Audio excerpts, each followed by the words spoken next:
lose as well. You don't want to play Ragnarok, a guy who's played a couple of games compared to Biala, who has multiple finals under his belt. But let's see who it's going to be here for CJ anyway for this game.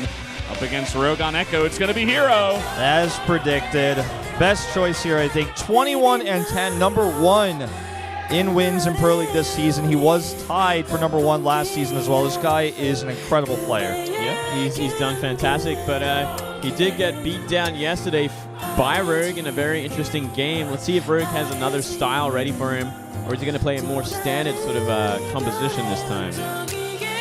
I kind of get the impression like Rogue can only do that build once before Hero's going to be expecting it and hard counter it. Rogue here asking is Hyung. He says, I want to be the main guy for this movie this time around. I forget what the name of that is, but he's essentially telling Hero, hey, I want to be the guy in the spotlight this time around. Give me some space. Let me win this one, Hyung. But Hero's not going to have any of that, for sure. No way. He's going to have to go Storm if he wants those gifts. Now let's see if we can get some gifts out of the Protoss this time around. Hero, his matchup against Zerg is definitely not his strongest one, and also possibly his weakest one at 4-4, considering his win record for this season of Pro League. This is a really stressful time here. If Hero loses, man, it's almost all over. Biel with the weak ZBZ, the last man standing, is going to have to get multiple kills. Yep. This is such an important game. Well, guys, let's jump into this game 4 on Echo between Hero and Rogue again now.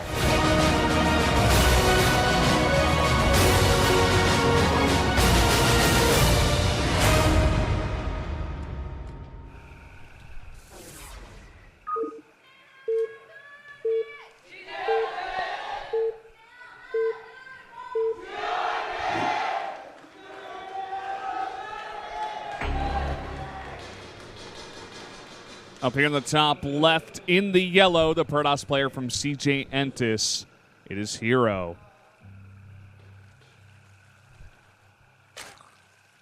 And down to the bottom right in green, the player who won yesterday in the ace match versus this very same player, it is Rogue with Generic Green Wings. Maruta, I don't know what that means. I don't know what that verb is. I'm like, I don't know that one. Sorry, guys. Oh? Nothing interesting here, guys. Just the pylon in the low ground. No scouting behind it either. That's kind of interesting. It's going to be a greedy one. No way Rogue goes for an early pool. Well, it's already too late, but I just wouldn't imagine he would do that versus Hero. I think he wants to play for the late game again.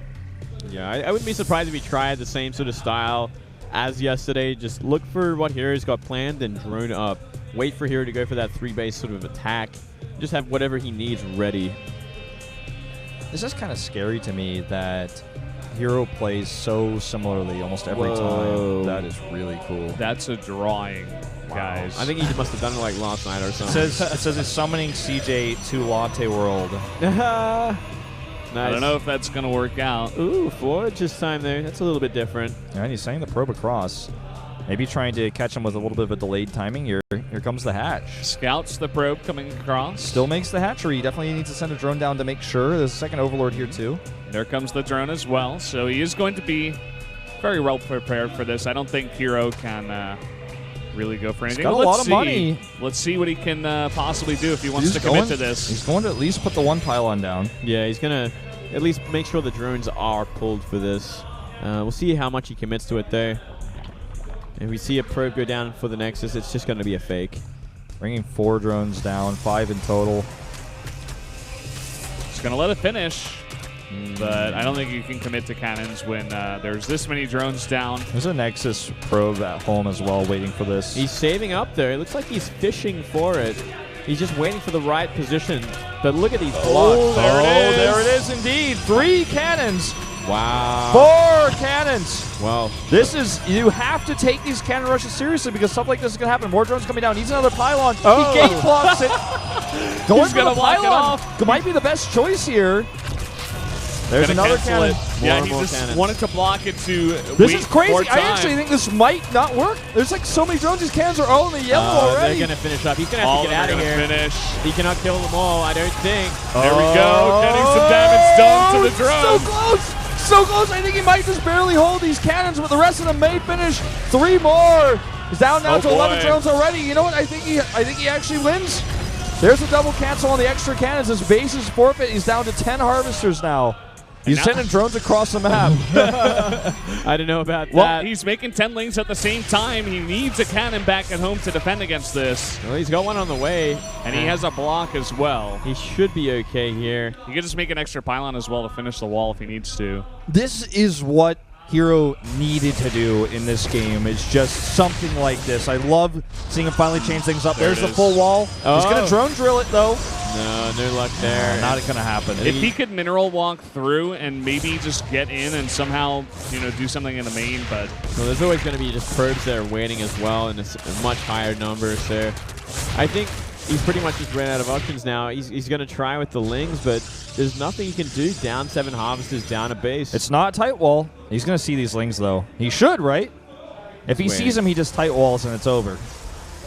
I don't even know if the lings will matter if they get into the main base because he can just drone probe drill sort of thing. It's 12 lings, but still, yeah, I mean... And he could just evacuate to the natural. Look at Hero, man. He's like trolling so hard. This is who's in a better position today? Today's Rogue versus Hero, or yesterday's Symbol versus Hero? Like which Zerg had a better chance versus Hero killing with a cannon rush? We see it 2 games in a row here versus these Zergs. Yeah, just a little too greedy here. This is really cool though to see Hero prepare because that was a really well practiced build to know exactly how to do that and know what timing to place it. Tight wall, sorry. 2 cannons as well. Taking it very seriously. He's going to probe scout to see if there's even a third base. There isn't yet. I'm not even sure if this is worth playing out for Rogue. He is so far behind. It is the same situation as Symbol. It's like you're dead, but you're going to play it out. I don't think there's any way he can come back from here. Well, Hero is going to see that Nexus. Oh, no, actually sends this to the natural. Virginity can help protect this pylon for a warp gate timing or something like that. Checks this. He's like, oh, you just built that. Okay. It's like, really? You're gonna play this game out? You're gonna do that? I think we just see like an 8-gate timing once again. This is the same situation, to be honest. Like, get that +1, make that ton of gates, and just go for it. It's going to be fantastic here as well. I mean, even if Rogue was in a decent position, this isn't a bad map to do it on. Just a lot of ramps. You can get up into that third base, block the Zerg out. You can force field the natural. It's kind of a bit funky here. It's a very ugly situation for Rogue. Like, maybe he's got a contingency plan in this kind of situation, but half his drones were across the map trying to push the natural as well. So Look at this important scout, too. No gas. Oh, okay. Sending the mothership core across the map gets +1. In fact, he can actually start harassing these transferring drones with his mothership core. And once warp gate research finishes, I don't think they can kill this pylon. The pylon is just going to be there. He can warp in sentries and force field the ramp. Oh, this is just... this game is simply over. I don't even know how else to put it. He's going to need a magical hold somehow here. A Hero's going to need to mess up, I believe. This Queen is doing circles around the hatchery to avoid the Zealot. He wants to get one more inject off maybe before she goes down. There it is. And there you go. No more injects here. And actually the Zealot, if it gets its shields back, can actually fight these lings quite well in this location. Not going to get the shields back, but again, warp gate research is getting closer. It is going to be the 8-gate follow-up, this time with +1 and a forward pylon right at your natural. Is that a spore crawler? Yep. That's what he needs to defend right now. I guess you might as well, right? Losing multiple drones to that mothership core. It's all just coming up to this, warp gate is finishing up. +1 finishing up. There's your Hero hallucinated Colossus that he loves for vision. I think it's going to be for more than vision this time.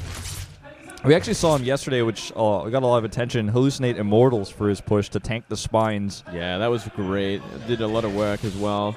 And Rogue didn't Symbol did not retarget. Here's his warp ins at the pylon I was talking about. There's no answer for this. There's no speed, and he knows it because he saw there were no gases in the main base. Well, we're making 14 lings now while that Roach Warren finishes up here.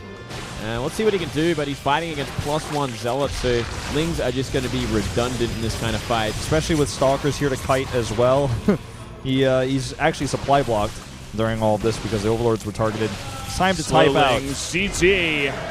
Rogue will go down a Hero. A very nice cannon rush on that map. We said he had to do something different, and that was definitely something out of the ordinary. Yeah, that's certainly one way to get rid of one of the most dangerous players on the team. Cheese him out, nice and quick. You know he likes to play gritty, likes to go to the late game, so do something a little bit different. That was really cool. That makes me really happy. You know, you see these players like Hero, Innovation, trying to think of other players off the top of my head, but those two are the ones that most come to mind. Is these players do almost the same thing almost every time, and they're so good at it that they mostly win with it, right? They've got some of the best wins in Pro League. But sometimes you get countered in a match like this, and Hero prepared really well for this match, really well executed Cannon Rush, and I'm happy for it. And Rogue is barely not able to hold there. I actually, for a moment there, before I looked at your computer, I was like, does he have enough to kill this? Like, it was, the cannons were getting yellow, but just barely not. Yeah, well, I promise you we're going to see here Maru come out next to fight here. It's going to be on Terraform. Yeah, this is about the easiest lineup you can get for Jin-Air at this point. You don't want to send out SOS in a PvP against Hero. You want to save him for BL. He won against him yesterday. He can do it again on either Cactus Valley or Bonnie Research Station. I think SOS is fine for both. Whereas Maru is fantastic against Protoss. He's beaten Hero before, and I think it just makes sense. Yeah, I think so. I think Maru, the best pick here. Let's see if he can make it happen. Yeah, well, guys, we're going to take a quick 10-minute break. We'll be right back.